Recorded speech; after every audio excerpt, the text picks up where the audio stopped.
கோலி talk Kollywood news. கட்டப்பாவை விடாத சிபிராஜ்.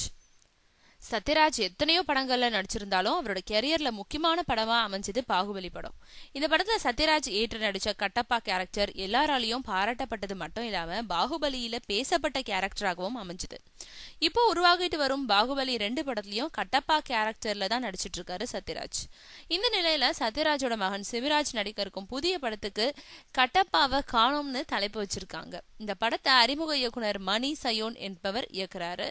இந்த தலைப்பு வைக்க என்ன காரணம்னு சிபிகிட்ட கேட்டா, மணி சயோன் உருவாக்கி இருக்கும் கதைக்கும் அதுல ஹீரோவா நடிக்கும் கேரக்டருக்கும் இந்த தலைப்பு ரொம்ப பொருத்தமா இருக்கும்ன்றதுனாலதான் இந்த பெயர் வச்சோன்னு சொல்றாரு சிபிராஜ். அது மட்டும் இல்ல, பாகுபலி பட இன்ஸ்பிரேஷன்ல உருவாக்கப்பட்டிருக்கும் இந்த படத்தோட தலைப்பு எந்த வகையிலும் பாகுபலி படத்தையோ இல்ல அவங்க அப்பா நடிச்ச கட்டப்பா கேரக்டரையோ கொச்சப்படுத்தாது, அதோட நல்ல பெயரை கெடுக்கும் விதமாவும் இருக்காதுன்னு சொல்லியிருக்காரு சிபிராஜ்.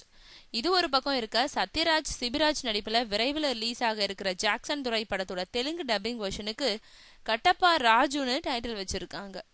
கட்டப்பாவை விட மாட்டாங்க போல இருக்கே.